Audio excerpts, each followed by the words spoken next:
dapat bertegur sapa dengan teman-teman Usindah. Kita akan bersama-sama, kita akan menyanyi, memuji Tuhan, dan mendengarkan firman Tuhan dalam Jumpa Lilin Sukacita ke-117 dengan tema Hidup sebagai Hamba di Tengah Keluarga. Yang akan membawakan firman Pendeta Andreas Luangka. Mari Opa dan Oma, kita akan memulai persekutuan pagi hari ini dengan menyanyikan lagu Mars Usindah GKI Gading Serpong.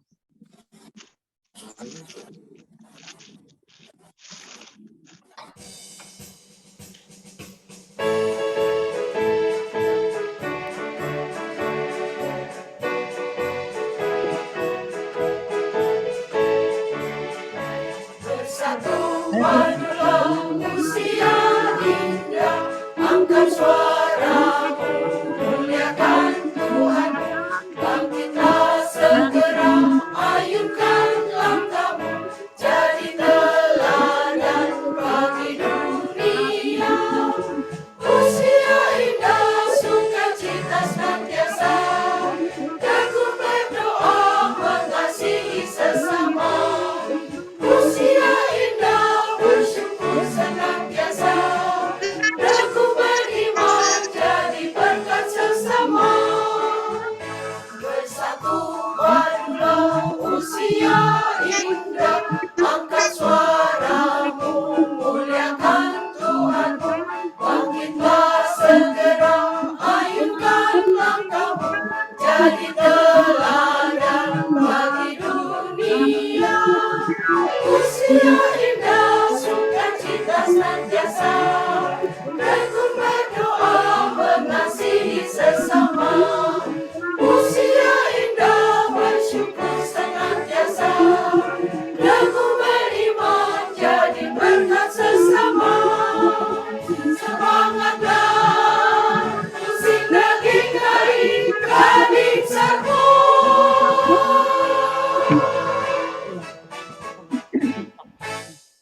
Pak dan Oma, kedengar suara saya? Dengar. Benar.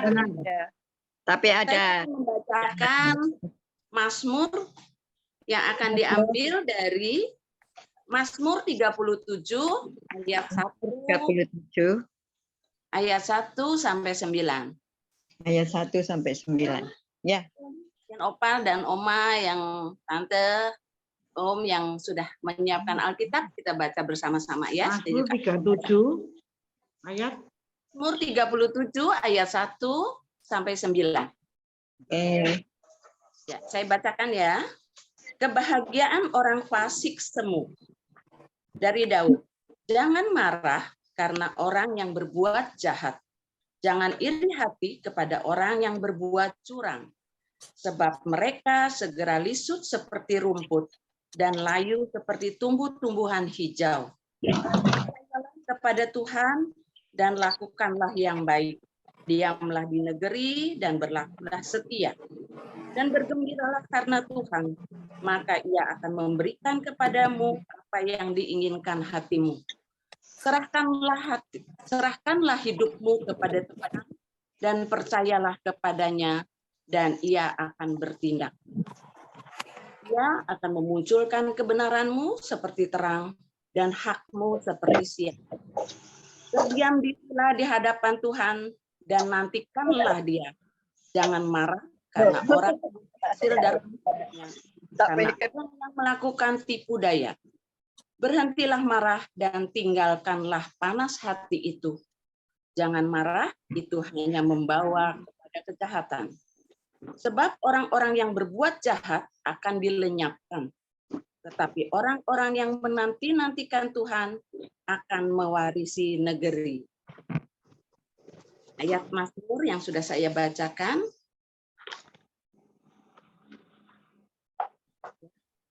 Untuk kita akan menyanyikan sebagai lagu pembukaan persekutuan ini yang diambil dari KNK B5 bait 1 dan 2. Seluruh dunia, hai nyanyikanlah.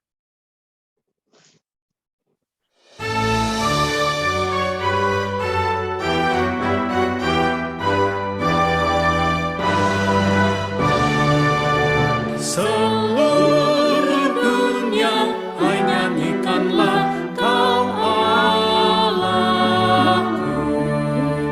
Setinggi langitlah pujian bergema, bunyi tak lelah menaikkan sembah. Seluruh dunia, hai nyanyikanlah Kau Allahku.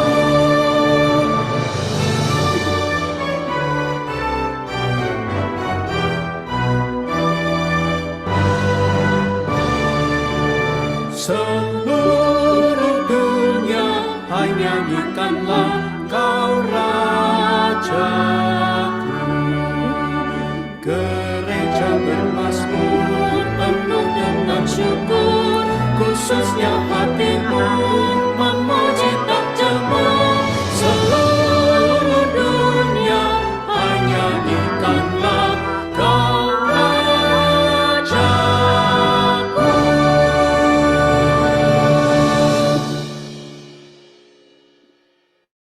Mari Opa dan Oma kita bersatu hati untuk berdoa. Ya Bapa kami yang di surga, dikuduskanlah namamu, datanglah kerajaanmu, jadilah kehendak-Mu di bumi seperti di surga.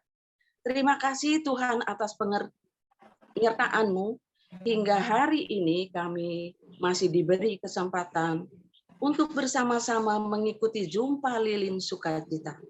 Kami akan memuji, memuliakan nama-Mu, serta mendengarkan firman-Mu yang akan disampaikan oleh Pak Pendeta Andreas Loanka. Kiranya Engkau pimpin kami semua, agar firman yang akan disampaikan sesuai dengan kehendak-Mu, dan firman-Mu boleh menjadi pegangan dan penuntun dalam kehidupan kami masing-masing. Dan kami pun boleh menjadi pelaku-pelaku firman-Mu yang baik dan benar. Kami menyerahkan jam persekutuan pagi hari ini ke dalam tangan kasih-Mu, karena Engkaulah yang empunya kerajaan dan kemuliaan dan sampai selama-lamanya. Amin. Kita akan memasuki ruang kesaksian. Nanti akan disampaikan oleh Ibu Rini yang akan bersaksi. Di dalam kehidupan kita seringkali menghadapi masalah. Sehingga timbul rasa khawatir atau ketakutan. Tetapi jika kita menyerahkan persoalan kita kepada Tuhan, yakin dan percaya, pasti Tuhan akan menolongnya. Dan kita boleh menjadi saksi-saksi Tuhan dari sekeliling kita, agar kita dapat menyaksikan kasih dan karunia kebesaran Tuhan dalam kehidupan kita.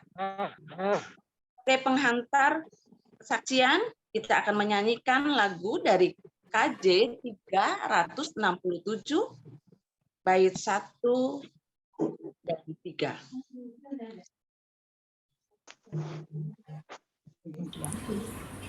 Kami akan membawakan pujian Kidung Jemaat 367, Padamu Tuhan dan Allahku.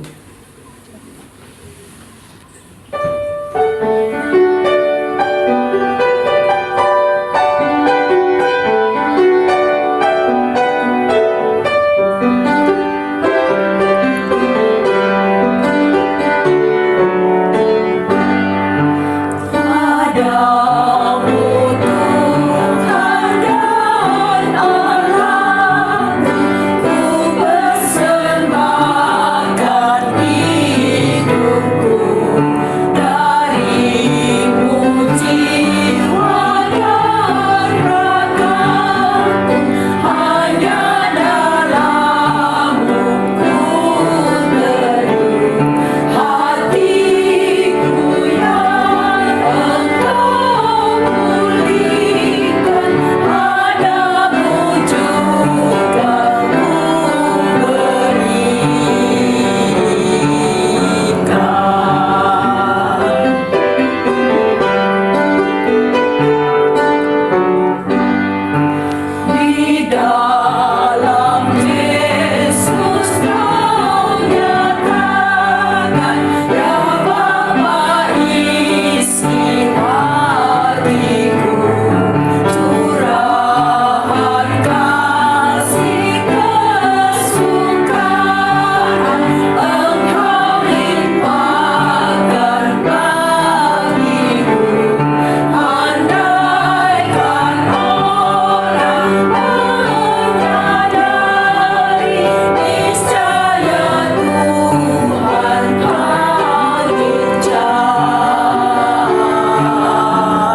Dipersilakan untuk Terima kasih Bu Nuryani. Ibu-ibu dengar suara saya? Dengar. Dengar ya. Begini ya Ibu-ibu, hari ini saya akan mengajak Ibu-ibu untuk melihat suatu kuasa Tuhan yang luar biasa.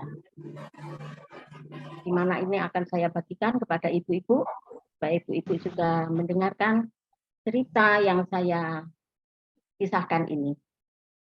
Cerita itu Ibu-ibu kejadian yang sebenarnya Ibu-ibu saya bawa ke tahun di mana terjadi Perang Dunia Kedua. Dan kejadian ini terjadi di kerajaan Inggris. Waktu itu Inggris diperintah oleh Raja George ke-6, yaitu ayah dari almarhum Ratu Elizabeth. Karena beliau itu sakit, jadi lebih banyak pemerintahan itu dikendalikan oleh istrinya, yaitu Ibu Suri. Ibu Suri adalah ibu dari almarhum Ratu Elizabeth. Dan waktu Perang Dunia Kedua terjadi pertempuran yang sangat hebat antara pasukan Jerman dengan pasukan Inggris. Pasukan Jerman waktu itu ialah pada waktu pemerintahan Hitler. Mereka akan menguasai Inggris, menyerang Inggris. Dan untuk mengantisipasinya, tentara Inggris menyeberang Selat Prancis yang disebut juga French Canal. Mereka menyeberang menuju daratan Prancis untuk menghambat serangan tentara Jerman ke Inggris. Dan di Inggris waktu itu, Raja George ke-6 karena beliau sakit, beliau diungsikan ke Kanada. Beliau sakit paru-paru. Nah, Ibu Suri tidak mau mengikuti suaminya pergi ke Kanada. Beliau tetap tinggal di Inggris. Beliau memimpin pemerintahan bersama Perdana Menteri Churchill. Beliau sangat menyayangi rakyatnya. Dan waktu tentara Inggris menyeberang menuju daratan Prancis untuk menghambat serangan dari Jerman, terjadi pertempuran yang sangat hebat. Tetapi karena perlengkapan dan kekuatan tentara Jerman yang begitu tangguh, tentara Inggris terpukul mundur, banyak sekali korbannya. Nah, mereka mengirimkan berita ke Inggris memohon untuk bantuannya, karena mereka tidak kuat menahan serangan tentara Jerman. Mereka mundur sampai di pelabuhan yang bernama Dunkirk. Dunkirk ini berseberangan dengan pelabuhan yang bernama Dover. Mereka tidak bisa menyeberang karena tidak ada kapal. Dan kalau mereka balik, mereka akan berhadapan dengan tentara Jerman. Padahal mereka sudah sangat letih, banyak sekali yang luka, dan perlengkapan perang yang minim. Dan berita itu sampai kepada Ratu Ibu Suri di Inggris. Beliau berunding dengan Perdana Menteri Churchill, bagaimana kita mengatasinya. Kemudian beliau memerintahkan seluruh rakyat Inggris untuk berdoa. Beliau mengatakan, tidak terkecuali yang di jalan, yang di rumah, ataupun di mana saja, berdoa setelah mereka mendengar bunyi lonceng gereja. Begitu lonceng gereja dibunyikan, seluruh rakyat Inggris dan seluruh rakyat Skotlandia mereka berhenti melakukan kegiatan, mereka semua berdoa. Baik di jalan, baik di rumah sakit, baik di kantor, baik di mana saja. Mereka menghentikan kegiatannya, mereka berdoa. Mereka berlutut kepada Tuhan, memohon pertolongan Tuhan untuk saudara-saudara mereka yang terjebak di pelabuhan Dunkirk. Nah, Bapak Ibu, Dunkirk itu kalau menyeberang sampai ke Inggris yaitu di Pelabuhan Dover. Tetapi di Pelabuhan Dover, Bapak Ibu, tidak ada kapal perang. Hanya ada satu kapal perang, tetapi menahan serangan daripada pasukan udara Inggris sudah ditenggelamkan. Yang ada itu hanyalah kapal-kapal nelayan. Tapi begitu mendengar saudara-saudara mereka terjebak di Pelabuhan Dunkirk, nelayan-nelayan yang ada di Pelabuhan Dover langsung berangkat menyeberang dengan gagah berani, biarpun toh mereka tidak mempunyai senjata apa-apa, karena mereka hanya kapal nelayan. Dan waktu mereka menyeberang, mereka diserang oleh pasukan udara Jerman. Tetapi apa yang terjadi, Bapak Ibu? Suatu keajaiban yang terjadi. Begitu rakyat Inggris semua berdoa, tiba-tiba turun kabut yang sangat tebal melingkupi seluruh tentara Jerman. Begitu tebalnya kabut itu sehingga orang yang di depannya pun mereka tidak nampak.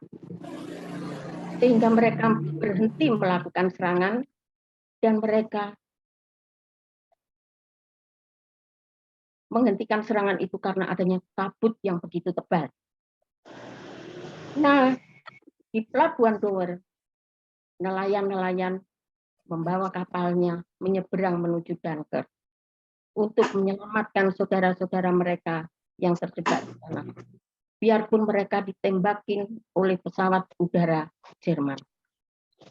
Tetapi tidak lama kemudian datanglah pesawat udara Inggris menghambat serangan pesawat udara Jerman. Sehingga nelayan-nelayan itu biarpun toh mereka juga ada yang kapalnya bocor, tetapi mereka tidak ada korban. Ada juga yang sampai terjun ke laut karena dijatuhi bom oleh tentara Jerman. Tetapi tentara Jerman dapat dihalau oleh pesawat udara pasukan Inggris. Kemudian nelayan-nelayan Inggris menyeberangkan saudara-saudara mereka yang terjebak di Dunkirk. Satu persatu, dan sebagian pasukan itu yang luka maupun yang sehat dibawa oleh beberapa kapal yang ada menuju ke Pelabuhan Dover. Dan setelah mereka semua selamat sampai di Pelabuhan Dover, kembali Ratu Inggris memerintahkan seluruh rakyat Inggris memanjatkan doa syukur kepada Tuhan. Dan terjadi lagi suatu keajaiban, Bapak Ibu. Kabut yang menyelimuti pasukan Jerman tiba-tiba terangkat kembali udara menjadi cerah. Dan mereka kembali menyerang menuju ke Dunkirk. Tetapi sampai di sana sudah tidak ada pasukan Inggris. Mereka sudah diselamatkan menuju Dover. Dan suatu keajaiban pada waktu nelayan-nelayan itu menyelamatkan pasukan Inggris, tidak ada korban yang berarti, biarpun ada juga yang luka-luka, tetapi tidak sampai merenggut korban nyawanya. Dan kembali Ibu Suri memerintahkan seluruh rakyat Inggris bertepuk di hadapan Tuhan, berterima kasih apa yang telah terjadi. Mereka telah Tuhan telah menyelamatkan saudara-saudara mereka yang terjebak di Dunkirk. Bapak Ibu sekalian, hal yang tidak mungkin terjadi itu mungkin. Saya teringat kembali akan firman Tuhan yang disampaikan oleh Bapak Hadi beberapa saat yang lalu. Beliau menyampaikan firman Tuhan dengan tema iman versus logika.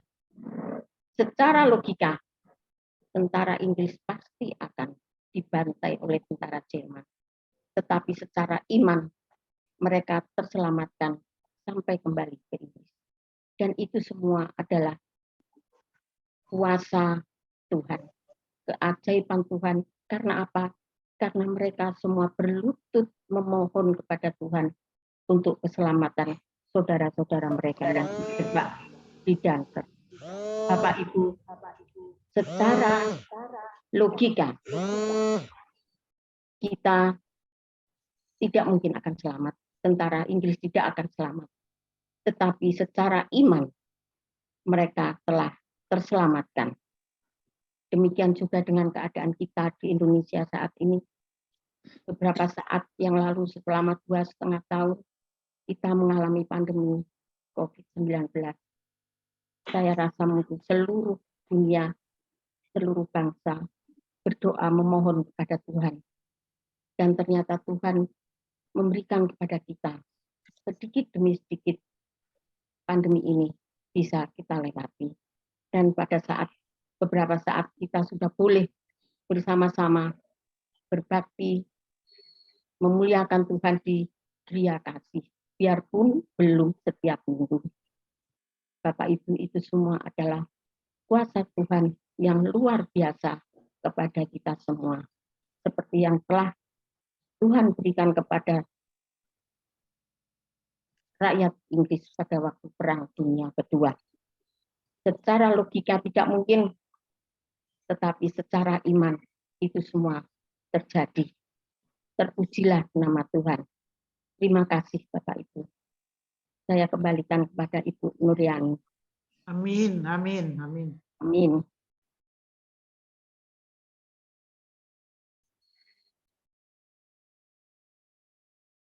Ibu Nur, suaranya belum kedengaran.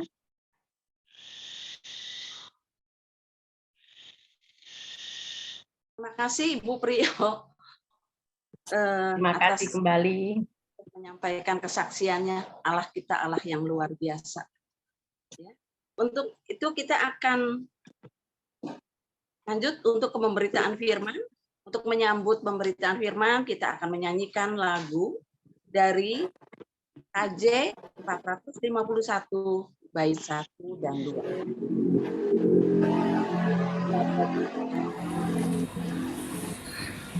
Kami bersyukur kepada Tuhan. Pada hari ini Tuhan tambahkan usia setahun bagi saudari kekasih kami, Ibu Helena Karel. Dan dengan ucapan syukur ini kami akan memuji Tuhan. Kidung Jemaat 451, bila Yesus berada di tengah keluarga.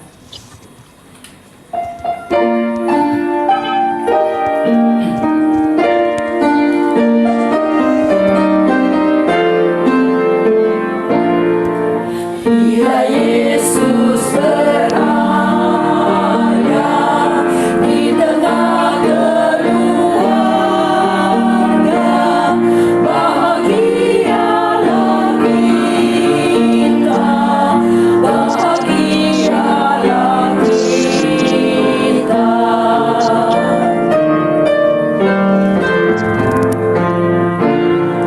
Bila Yesus berkuasa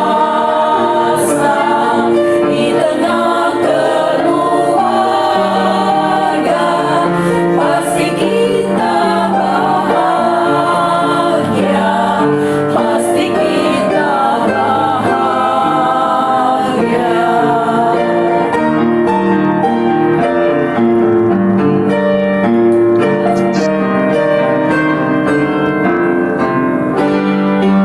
Bila Yesus berkuasa di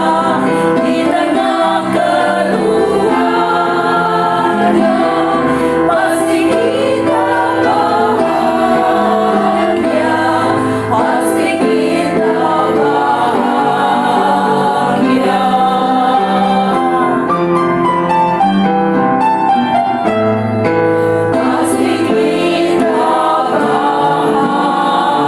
bahagia.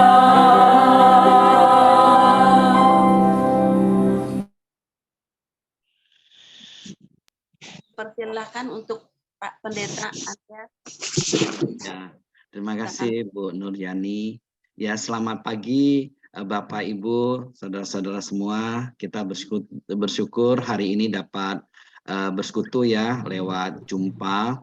Sebelum kita membaca dan mendengarkan firman Tuhan, mari kita berdoa.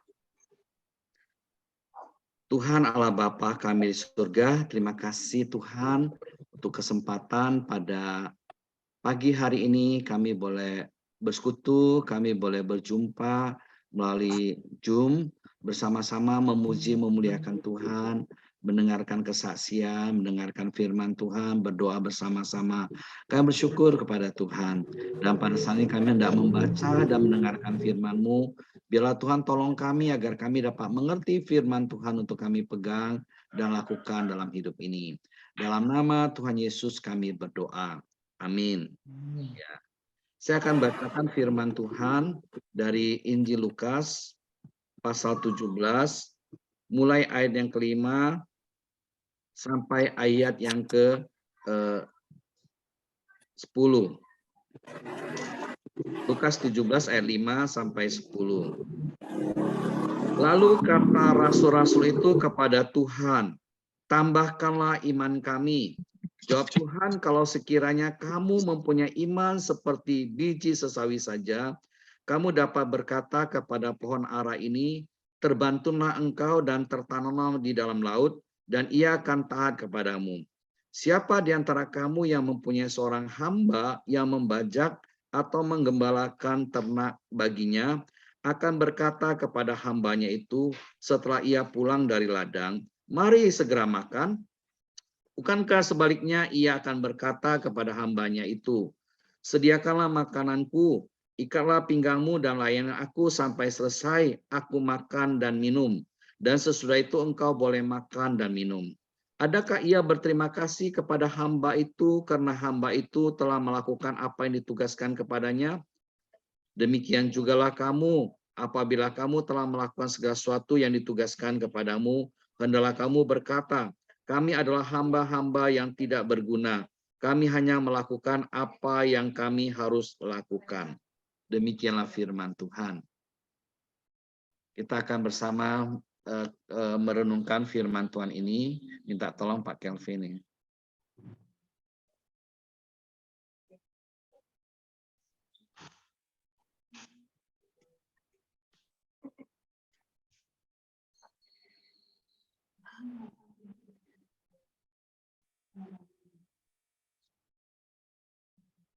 Ya, kamu.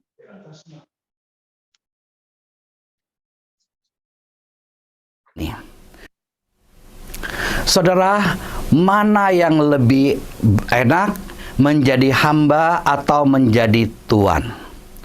Mana yang lebih enak dilayani atau melayani? Tentu kita akan berkata lebih enak dilayani, lebih enak menjadi tuan.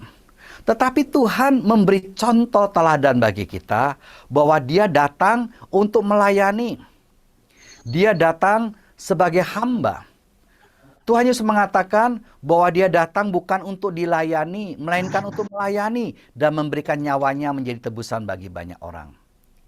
Dalam Alkitab dikatakan, walaupun dalam rupa Allah, Dia nggak mempertahankan kesetaraan dengan Allah Bapa itu sebagai milik yang harus Dia pertahankan. Tetapi Dia sudah mengosongkan dirinya, mengambil rupa seorang hamba dan menjadi sama dengan manusia. Dan dalam keadaan manusia Dia rela taat sampai mati, bahkan sampai mati di atas kayu salib. Tuhan Yesus memberi teladan bagi kita untuk menjadi hamba yang melayani. Demikian juga hendaklah kita contoh Tuhan Yesus, khususnya di tengah-tengah keluarga. Hari ini kita membahas tema hidup sebagai hamba di tengah keluarga.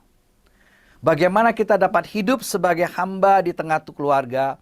Yang pertama, hendaklah kita memiliki iman. Kita mau hidup sebagai hamba yang memiliki iman di tengah-tengah keluarga kita. Iman yang bagaimana? Ketika kita bicara iman yang bagaimana, kita diingat kepada siapa kita percaya. Iman itu ditujukan kepada siapa? Yaitu kepada Tuhan. Tuhan yang menciptakan alam semesta. Tuhan yang telah tebus dan selamat kita. Dan Tuhan yang memelihara kita. Iman kita ditujukan kepadanya. Iman yang bagaimana? Iman yang sungguh-sungguh hanya percaya kepadanya. Berserah kepadanya. Firman Tuhan katakan kepada kita, kalau sekiranya kamu punya iman sebesar biji sesawi saja, kamu dapat berkata kepada pohon ara ini, terbantunlah engkau dan tertanam di laut, dan ia akan taat kepadamu. Wow, luar biasa sekali. Orang yang punya iman sebesar biji sesawi, yang kecil itu, ketika dia berkata kepada pohon, terbantunlah engkau dan tertanam ke dalam laut, dan itu akan terjadi. Kenapa? Bukan karena orang itu hebat, tetapi dia percaya kepada Allah yang hebat, Allah yang luar biasa. Demikian juga kita, saudara. Mungkin saudara katakan, mungkin nggak seperti itu? Jangankan pohon.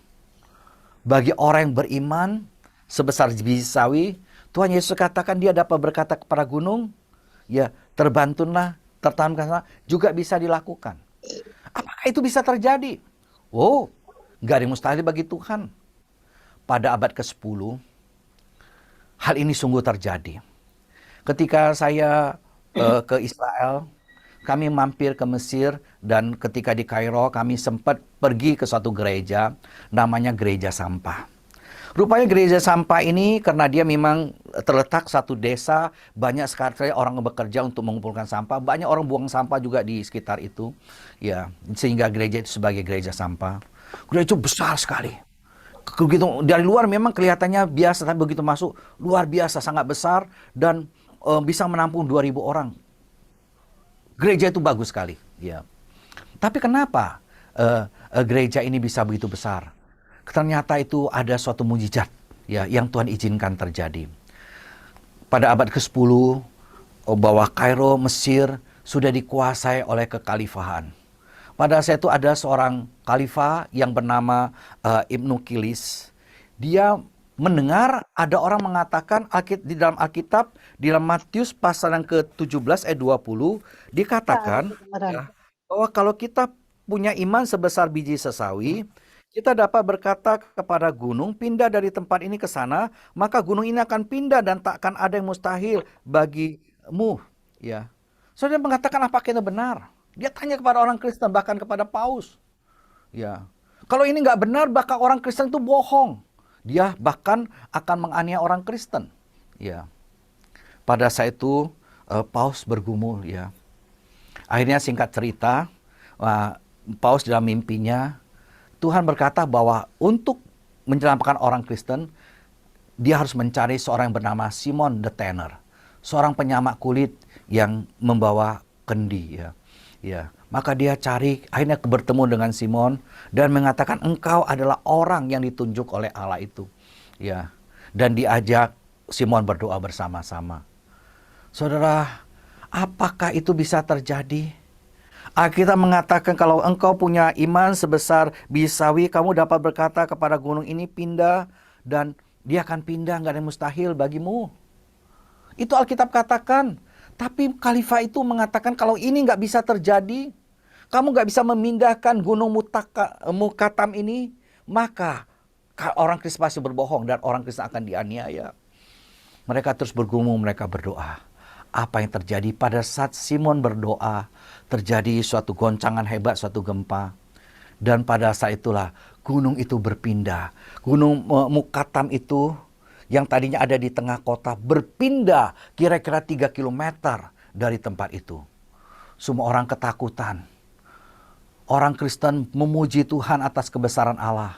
Dan orang-orang yang tidak percaya pada saat itu mereka takut dan kagum. Sehingga orang Kristen gak dianiaya, mereka diizinkan terus beribadah. Mereka kemudian beribadah di sana dan di sana dibangunlah gereja. Ya, memang orang lain tidak suka karena orang Kristen sana mereka buang sampah dekat sana, tapi orang Kristen justru membalasnya dengan baik. Dia mengumpulkan sampah itu, membagi-bagikannya, ya, menjadikan di tempat itu dijadikan tempat sampah. Tapi orang Kristen justru menjadikannya itu sebagai suatu tempat pengolahan. Ya.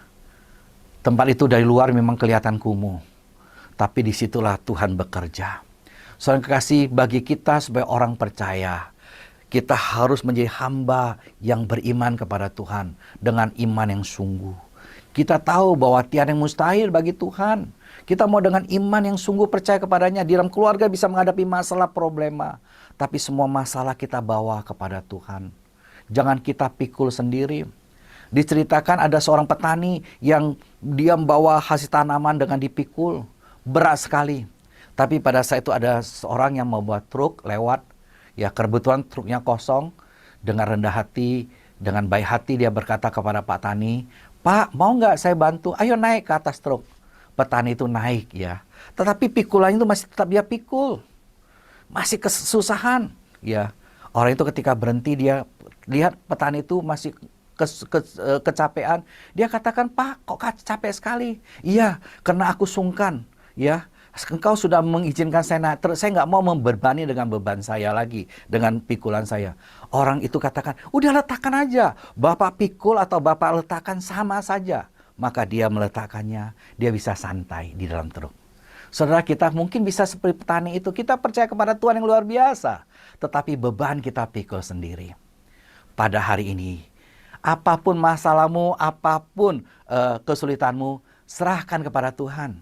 Bukankah Tuhan berkata, janganlah kita khawatir, hendaklah kita bersukacita. Bersukacitalah senantiasa dalam Tuhan. Sekali lagi katakan bersukacitalah. Hendak kebaikan hatimu diketahui semua orang, Tuhan sudah dekat. Jangan khawatir akan apapun juga. Tapi serahkan apa yang ada dalam hatimu, pikiranmu, sebuah masalahmu kepada Tuhan. Dalam doa dan permohonan dengan ucapan syukur. Dan damai sejahtera yang melampaui segala akal akan memelihara hati dan pikiranmu dalam Kristus Yesus. Puji Tuhan. Tuhan tolong kita punya iman kepada Tuhan. Iman yang sungguh kepada Tuhan. Kita serahkan masalah dalam keluarga kita kepada Tuhan. Dalam doa dan permohonan dengan ucapan syukur. Kita serahkan dengan iman yang sungguh kepada Tuhan. Percaya kepada Tuhan. Dan sungguh-sungguh berserah kepada Tuhan. Dan yang kedua, saudara, firman Tuhan mengajarkan kepada kita untuk menjadi hamba yang setia. Hidup sebagai hamba yang setia di tengah-tengah keluarga. Kita dipanggil untuk melayani. Seorang pelayan yang setia, dia akan melakukan apa yang dipercayakan kepadanya dengan sungguh-sungguh. Firman Tuhan kepada jemaat ya yang datang sekitarnya, kepada murid-muridnya. Dia mengatakan, siapa di antara kamu mempunyai seorang hamba yang membaja atau menggembalakan ternak baginya dan berkata kepada hamba itu setelah dia pulang, "Mari segera makan." Enggak seperti itu. Bukankah sebaliknya dia akan berkata kepada hamba itu, "Sediakan makananku, ikatlah pinggangku dan layani aku sampai aku selesai makan dan minum, dan sesudah itu engkau boleh makan." Artinya apa, saudara? Hamba harus melayani dengan setia. Melayani Tuhannya dengan setia. Kita juga demikian, kita mau melayani Tuhan dengan setia. Di luar maupun di dalam keluarga. Apa yang kita lakukan di luar maupun di tengah keluarga, kita lakukan seperti untuk Tuhan, bukan untuk manusia. Kendati pun yang kita layani adalah manusia, tapi hati kita tertuju kepada Tuhan. Orang yang kita layani bisa menerima dengan baik. Bisa juga tidak. Tapi kita tetap setia melayani seperti Tuhan, bukan untuk manusia. Di tengah-tengah keluarga, mungkin posisi kita lebih tinggi. Kita sebagai kakek dan nenek. Kita lebih dihormati. Yang cenderung kita enggak, kita yang harusnya dilayani. Tetapi kita diingatkan, kita adalah hamba Tuhan. Tuhan mau kita melayani. Biarlah Tuhan tolong kita. Kita dapat menyingsingkan lengan baju kita untuk melayani di tengah-tengah keluarga kita. Apa yang kita bisa lakukan? Saya sudah tua, nggak bisa lakukan apa-apa. Wah, banyak hal yang kita bisa lakukan. Kita bisa mendoakan keluarga kita. Kita bisa pedulikan keluarga kita. Kita bisa dengan kasih Tuhan memberikan nasihat. Kita bisa dengan kasih Tuhan memberitakan kabar baik kepada keluarga kita. Oh, banyak yang bisa kita lakukan. Saya kenal dengan suatu oma. Setiap kali perjamuan kudus ketika saya melayani satu gereja di Jakarta, saya seringkali ke rumah oma ini. Selesai PK di gereja, keesok harinya biasanya 2 atau 3 hari kami adakan perjamuan kudus rumahan. Sering saya diutus ke rumah oma ini. Dia nggak bisa ke gereja karena kakinya bermasalah. Dia nggak bisa jalan dengan baik. Ya. Tetapi setiap kali datang saya dikuatkan. Dengan kata-kata yang penuh dengan berkat, kata-kata doa. Dan ibu ini juga seringkali memberitakan kabar baik via telepon. Mendoakan teman-temannya, saudara-saudaranya dengan doa. Luar biasa. Dia nggak bisa kemana-mana tapi dia bisa melayani dengan doa. Satu waktu dia mengatakan, "Pak, besan saya ini belum percaya Tuhan. Doakan ya, agar dia bisa percaya Tuhan." Saya katakan kami doakan. Waktu berikutnya dia kata, besan saya sudah mau percaya Tuhan. Tapi nggak ke gereja kita, tapi ke gereja lain. Ya, dia sebutkan tepatnya, karena besannya itu lebih fasih berbahasa Mandarin, maka ke gereja Tiongkok. Saya katakan nggak apa-apa. Ya, iya Pak, nggak apa-apa ya. Yang penting percaya Tuhan. Saya katakan, puji Tuhan. Ya. Dalam keadaan nggak bisa apa-apa, dia tetap melayani.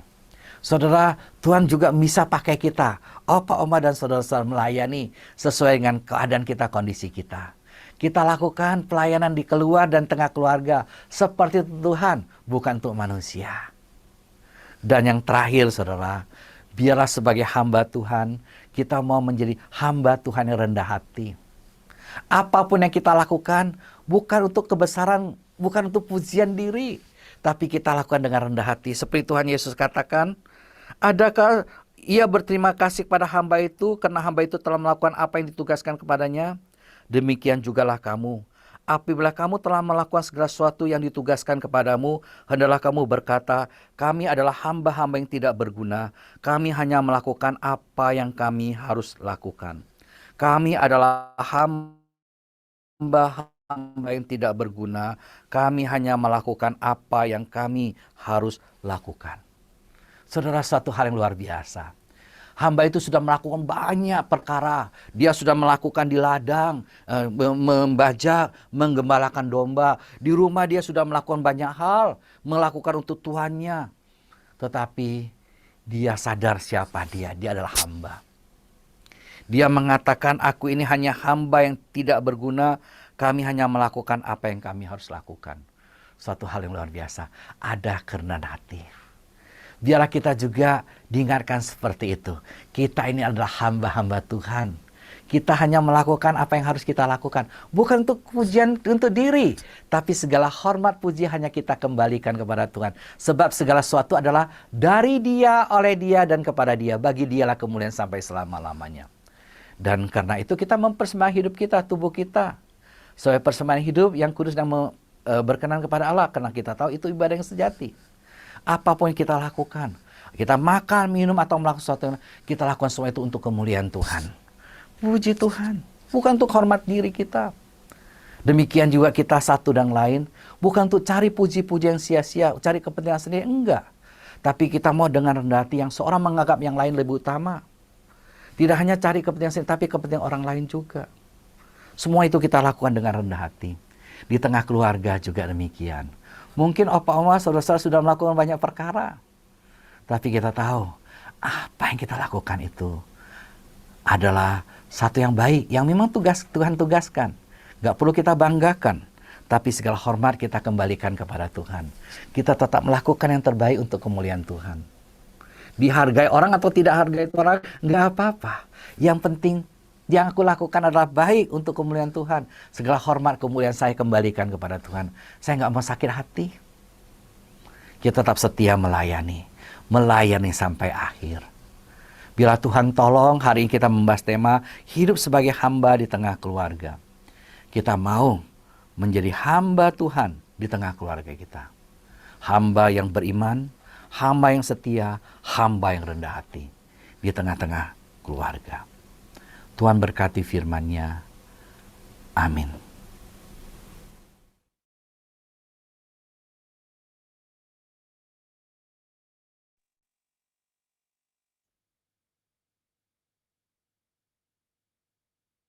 Terima kasih pada Pak Pendeta Andreas yang sudah memberitakan firman. Iya, ayat Alkitab yang kita hafalkan, saya ambil dari Lukas 17 ayat yang ke-10b. Lukas 17 ayat 10b yang berkata, kami adalah hamba-hamba yang tidak berguna, kami hanya melakukan apa yang kami harus lakukan. Lukas 17 ayat 10b, kami adalah hamba-hamba yang tidak berguna, kami hanya melakukan apa yang kami harus lakukan. Mari kita baca bersama-sama. Ya. Lukas 17 ayat 10b. Sudah dapat Bapak Ibu, Poma? Lukas 17 ayat 10b.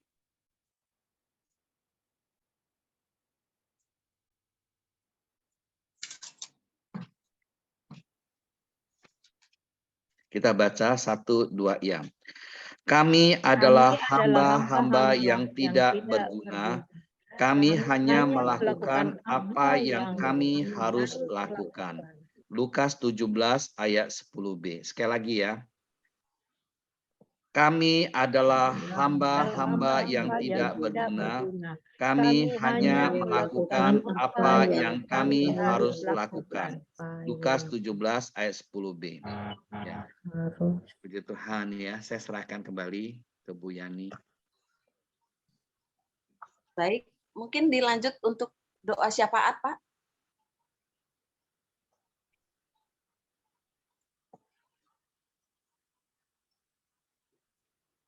Untuk Pak Andreas mungkin doa syafaat.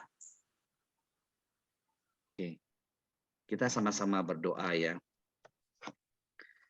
Tuhan Allah Bapa kami di surga, kami bersyukur kepada Tuhan untuk kasih setia, anugerah, dan berkat yang Tuhan sudah berikan kepada kami. Kami bersyukur pada hari ini melalui firman Tuhan mengajar kami untuk dapat hidup sebagai hamba di tengah keluarga. Biarlah Engkau tolong kami menjadi hamba yang beriman, hamba yang setia, hamba yang rendah hati di tengah-tengah keluarga, sehingga kami dapat melayani bersama dengan keluarga di tengah keluarga. Apa yang kami lakukan seperti untuk Tuhan, bukan untuk manusia. Karena Tuhan adalah Tuhan dan Raja kami. Kami bersyukur Tuhan untuk segala kasih dan kepercayaan Tuhan berikan. Kami pada saat ini juga berdoa syafaat Tuhan. Kami berdoa syafaat untuk keluarga dari almarhum Bapak Howard Timotius Palar.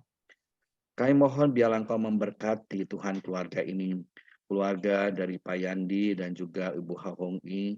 Tuhan menolong mereka, memberkati. Tuhan sudah panggil Bapak Howard. Tuhan yang terus memberikan kekuatan penghiburan kepada keluarga yang ditinggalkan. Kami juga berdoa untuk Ibu Evi Sinta. Biarlah Tuhan berkati Ibu Evi Sinta dalam pemulihan pasca operasi katarak mata. Biarlah Ibu Sinta dapat mengalami kesembuhan yang sempurna.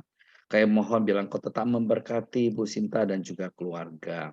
Kami berdoa juga untuk Bapak Sudaryono Sukorno di dalam pemulihan pasca tindakan medis berupa suntikan laser pada kaki yang bermasalah pada hari Jumat yang lalu. Kami mohon kepada Tuhan, biarlah Engkau yang menjamah dan menyembuhkan, Engkau yang memulihkan. Kami berdoa juga untuk kesehatan untuk semua pengurus dan anggota jemaat Usinda beserta keluarga masing-masing. Biarlah Engkau yang menolong agar semua dalam keadaan baik-baik dan sehat saja. Kami berdoa biarlah dalam segala pergumulan masalah kami berserah pada Tuhan dan Tuhan yang menolong. Kami juga bersukacita dengan teman-teman kami yang berulang tahun pada tanggal 7 sampai 12 Oktober 22 ini.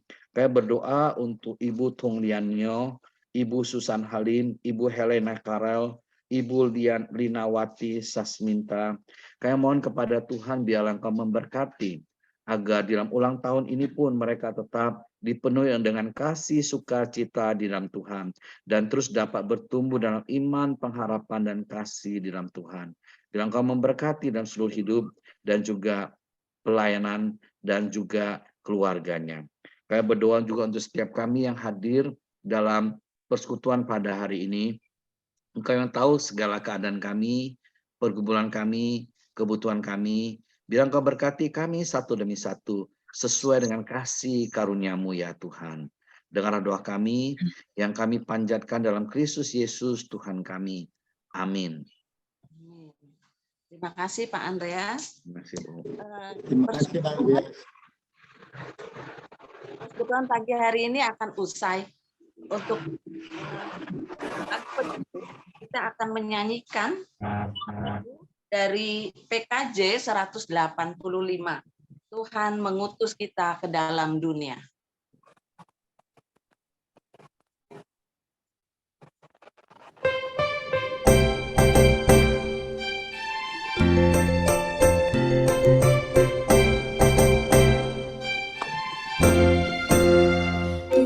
Mengutus kita ke dalam dunia, bawa pelita kepada yang gelap, meski dihina serta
Minta Pak Pendeta untuk doa tutup dan berkat. Mari kita berdoa. Tuhan, kami bersyukur Tuhan sudah memimpin persekutuan kami pada hari ini. Biarlah segala hormat, puji, dan kemuliaan kami kembalikan kepada Tuhan. Biarlah berkat Tuhan tercurah atas kami sekalian. Saudara yang kasih Tuhan, terimalah berkat Tuhan dan jadilah berkat dimanapun semua kita berada. Tuhan memberkati engkau dan melindungi engkau. Tuhan menyinari engkau dengan wajah-Nya dan memberi engkau kasih karunia. Tuhan menghadapkan wajah-Nya kepadamu dan memberi engkau damai sejahtera. Cinta kasih dari Allah Bapa, anugerah di dalam Kristus Yesus, persekutuan penghiburan kekuatan Roh Kudus, menyertai engkau kini dan selamanya.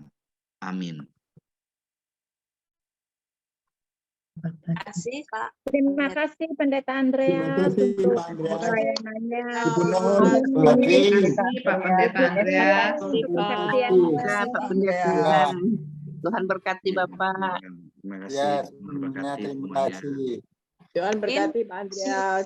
Mas, Oma ada sedikit warta ya. Untuk persekutuan tanggal 19 Oktober nanti kita akan ada persekutuan lilin sukacita secara onsite pada pukul 10, tepatnya di ruang tanah ya Asik. Opa, Oma, Bapak dan Ibu yang sudah mendaftarkan jangan lupa hadir secara onsite ya. Dan mungkin ada Opa dan Oma dan Ibu Bapak yang belum bisa hadir, bisa mengikuti secara online. Jadi bersamaan waktunya ya. Jam pukul 10, tanggal 19. Itu saja. Terima kasih, Bu Nur. Nah, terus mungkin ada pengumuman dari Ibu Julia. Ya, terima kasih Bu Nur waktunya. Bapak Ibu, Oma Opa, saya hanya akan mengingatkan untuk yang mengikuti lomba menghias foto keluarga, kita akan mengumpulkannya pada tanggal 19 Oktober. Ya, jangan lupa dibawa. Ntar udah bikin susah-susah lupa. Jangan lupa ya, dibawa hasilnya. Dan belakangnya juga diberi nama anggota keluarganya. Jangan lupa juga hias yang bagus supaya nanti kita bisa menaruhnya di rumah sebagai kenang-kenangan bekerja menghias bersama keluarga. Jadi jangan lupa dibawa. Hanya itu saja. Terima kasih, Bu Nur. Terima kasih Bapak Ibu. Mungkin ada yang lebih menarik lagi. Ada hadiah dilombakan. Oh iya, ya tersedia loh hadiah-hadiah. Ada hadiah-hadiah yang menarik, ya. Jadi ikutlah berkarya. Oke, terima kasih Bu Nur. Pada Opa dan Oma, Ibu dan Bapak sekalian, persekutuan Lilin Sukacita hari ini telah usai. Kita berjumpa kembali dalam Lilin Sukacita ke-118 secara onsite dan bisa online juga. Terima kasih Bu Nur.